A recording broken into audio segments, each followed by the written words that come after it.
What is going on, Colts Nation? And welcome back to another episode of Bring the Juice. Your guys, Derek and Cody, back for another one, guys. Well, the Indianapolis Colts obviously addressed multiple positions in the 2025 NFL Draft.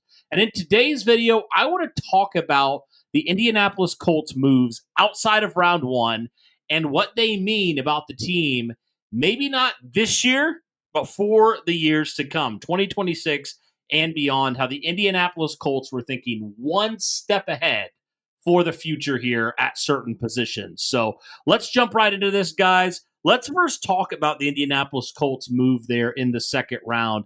And Derek, we obviously know the Indianapolis Colts had questions at the edge position, right? We've talked about it a lot, right? Outside of Latu, the Indianapolis Colts have a lot of question marks at edge. I mean, nobody else outside of him is under contract beyond this season. So there were a lot of questions around the future of that position, what's going to happen, who's going to be on the roster, all those things, right? So when you look at this, Derek, the JT move the Indianapolis Colts made there at pick 45, getting a guy that was productive in college, was a team captain, was a leader of that defense. While, yes, he may not have a starting role here in 2025, again, we never know, but we would assume right now he doesn't. When you look to 2026, could he potentially be a guy that, alongside Latu, is who the Colts envision being the long-term pieces there at the edge position? What were your thoughts just on that move? I know we've talked about it a lot, but in terms of the longevity of the position beyond this season, what are your thoughts on that move there in round two? Well, of course, when you're talking about the potential future of some of these players, you also have to think about with the potential future of your DC. Obviously the Indianapolis Colts did not bring Lou Anarumo to, Indianapolis to just have him be gone in a year or two. They would like for him to, stick around and, be with Steichen and start, making a run for, a championship. That's where the mindset is supposed to be at. And so, of course, you're drafting these guys not only for, what they bring to the table, but like you said, for not only the immediate future, but also what you can look for going forward and what Lou Anarumo's defense specifically looks like. Now, obviously, for edge guys, I mean, getting JT Tuimoloau hits on a lot of different fronts. Obviously adds to the depth that this group definitely needs. And, it helps to somewhat resolve a issue of, after this year, Latu is going to be the only guy on the payroll when it comes to the edge group after this year. And now that kind of resolves that problem a little bit. Now you have at least two guys who you presume could be your starters in 2026. And then you can start working on retaining a few guys or bringing in some new pieces as well in the next draft process or free agency process as well. So that also helps. And, of course, when it comes to the draft picks that you had, you wanted to also fit Lou Anarumo's defense. So, of course, that's where JT Tuimoloau fits into this versus going in the other direction of a Gus Bradley. So, yeah, it was definitely a decision that, I think caught a few people off guard because, like you said, Cody, there was a lot of other glaring needs that the Indianapolis Colts could have done. And you're right. This year, you have Samson Ebukam still on this roster. You have Kwity Paye still on this roster. He's on his fifth-year deal and his fifth-year option. And Latu, who you drafted last year in the first round. So, and then, of course, Tyquan Lewis is still on this roster as well. So, Tuimoloau is definitely going to have to work his way up through that group. But, I mean, it definitely will be a point, Cody, where Tuimoloau will definitely get a bunch of snaps this year, despite not being the starter. I feel like this is going to be a situation where Anarumo and Partridge can plug this guy in almost any scenario. You could very well see a point where Tui Muluau, if he is productive to start his NFL career, I mean, you could see a legitimate argument that Tui Muluau might be stealing a whole bunch of snaps from a lot of people. Could very well even steal a few snaps from Laiatu Latu because, of course, like we said, Latu isn't as much of a run stopper as someone like a JT would be. Obviously, from the pass rushing perspective, Tui Muluau is a little bit behind some of these guys potentially, but definitely could see a situation where this affects not only the immediate future, but the long-term future of this team as well. Yeah, for sure. I'll be so intrigued to see how the Indianapolis Colts approach this and what it looks like in a year from now, in regards to this edge position. And also, like you said, like obviously you'd like to have Lou Anarumo around, but we just don't know a lot for the future of this group and just the future of this staff as well. So we'll have to see on that. But when you move on to staying on the defense here for just a minute, the Indianapolis Colts also in round 3 addressed their defense, and they went to their DB room, their cornerback room in specific, which I know a lot of people thought was fine. You didn't even address it in any way, but the Indianapolis Colts obviously felt different. And, they went in the 3rd round, took cornerback Justin Wally out of Minnesota. So they added another body into this room. I mean, a room that, Derek, now you could realistically say there's 7 guys that you could argue deserve to make this roster, right? It's that deep when it comes to the cornerback room. So when you look at him, though, I think this move, well, yeah, he may see some run early on. I mean, he may see, some run on special teams, or maybe occasionally he'll be on the field in certain packages.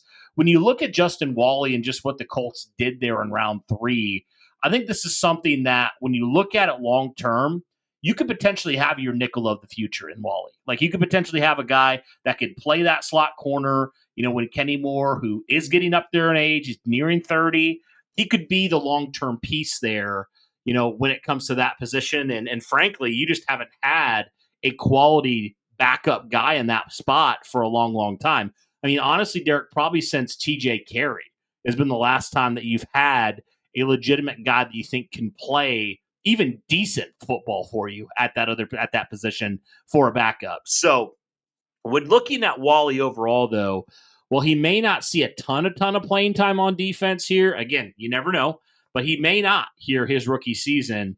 I think this is more of a long-term piece idea here, Derek. And obviously, when the same goes with, JTT, it is a better fit for Lou Anarumo's defense. This was a specific pick made for this defense who the Colts feel like can fit this defense maybe better than even certain players on the roster right now. So when you look at this position, definitely the one I think out of all of them that was the most surprising in the first 3 rounds.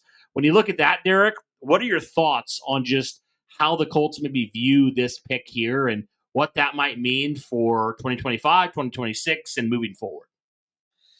Yeah, so everyone that I've talked to and everybody that I've seen on social media when it comes to people who, cover these guys a lot more than maybe what you and I would. A lot of people are saying the more I watch, the more I understand why the Indianapolis Colts made this pick. It was obviously very surprising in the moment because, for one, Colts Nation had not really heard this guy's name up much until that moment. And of course, everybody was saying that it was way too early. But obviously, the Indianapolis Colts decided to choose this guy this early for a reason. One, they felt like there could be a future need for him to be in this system in the first place. Secondly, they obviously scouted this guy and they felt that his not really his measurables, but more of just what he shows on tape and how he behaves as a person is what influenced them to take him at this moment because they felt like they couldn't miss out on him if they waited any longer. So again, I don't know much about it right now, but obviously the Indianapolis Colts felt very highly if they were willing to take Justin Wally here in the third round. And, I've heard a lot of people say again, like the instincts and the play speed and the open field tackling just makes all the sense in the world as to why the Indianapolis Colts chose a guy like this.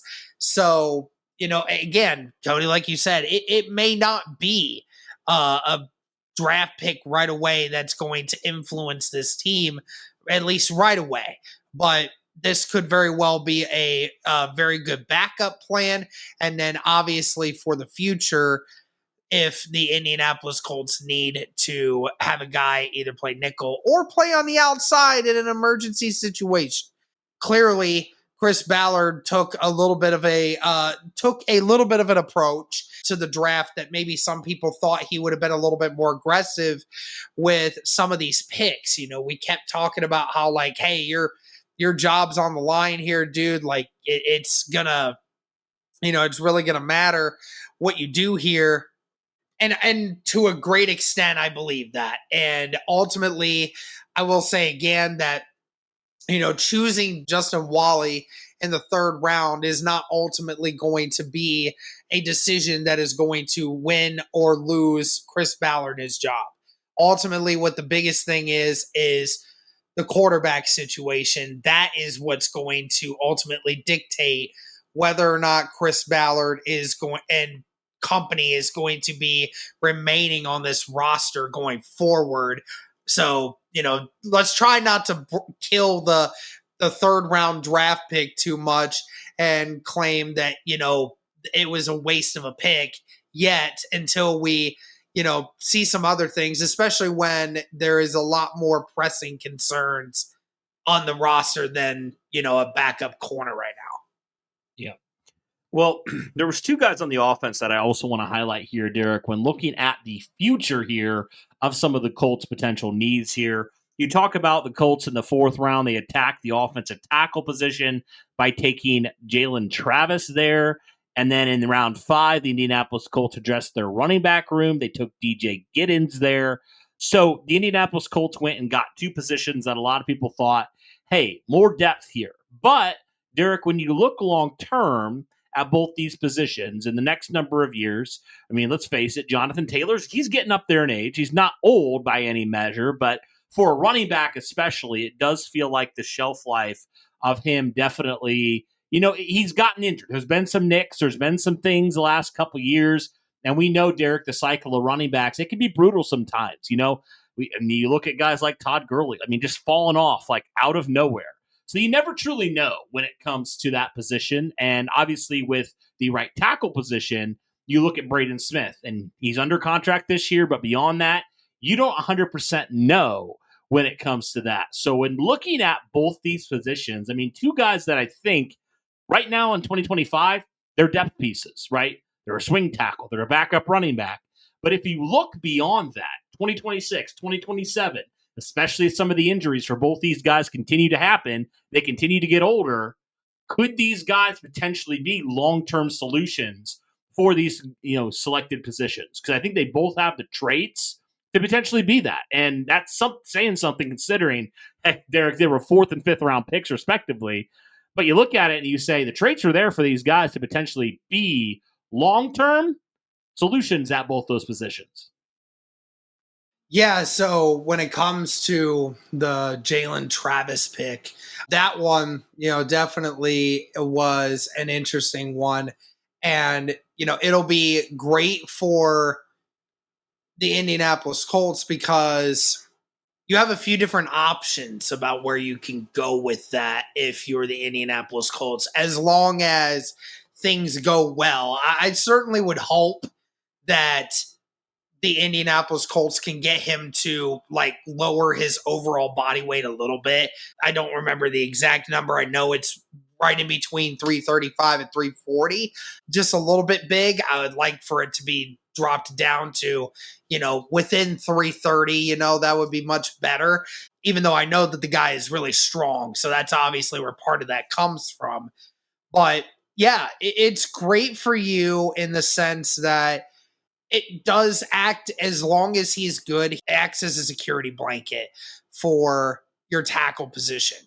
If a Bernard Ryman were to potentially go down, I don't know how he is at left tackle, but I mean, I've seen him. He has played a little bit of left tackle in He played college. last year, left As to say, tackle, yeah, right? last year was a left tackle. So if you ask him to move to right tackle for Braden Smith, because like you said, we've had issues with Braden Smith in the past.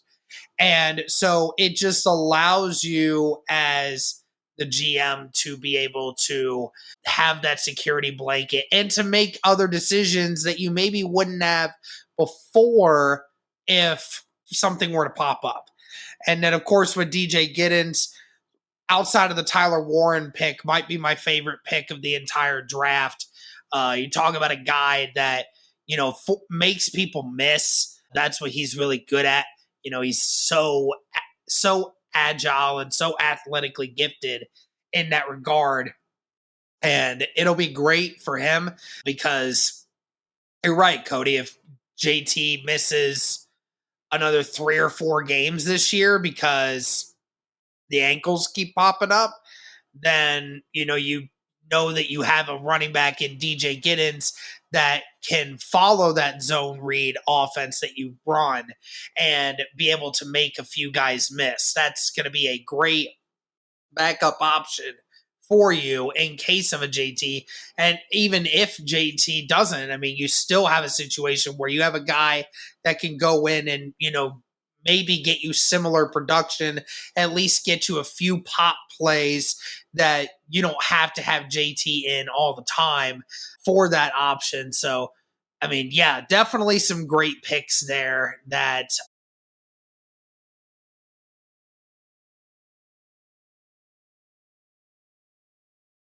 Yeah, again, we're not going to know 100% what these guys are going to do in the league. They got to play first, but when looking at it, there are some potential solutions here. If these players do pan out and, they play the way that we hope they will, there is an opportunity here in 2026, 2027, and a little bit maybe even further down the line for some of these players to potentially play some pretty big roles for the Indianapolis Colts. So Colts definitely thought ahead with a good chunk of these picks when it comes to that. And so let me know and let us know, guys, your thoughts here on some of these picks the Indianapolis Colts made. A lot of right now in the immediate depth guys that are going to be, on the roster contributing. But looking beyond that could be some guys that could be pretty major contributors even as early as next year. So let me know your guys' thoughts in the comments down below. But guys, that'll do it for this one. Thank you so much for tuning in. If you haven't already, be sure to smash that like button, hit subscribe, turn on the notification bell, all that good stuff. But that'll do it for this one, guys. Thank you so much for tuning in. We greatly appreciate it. And as always, guys, go Colts.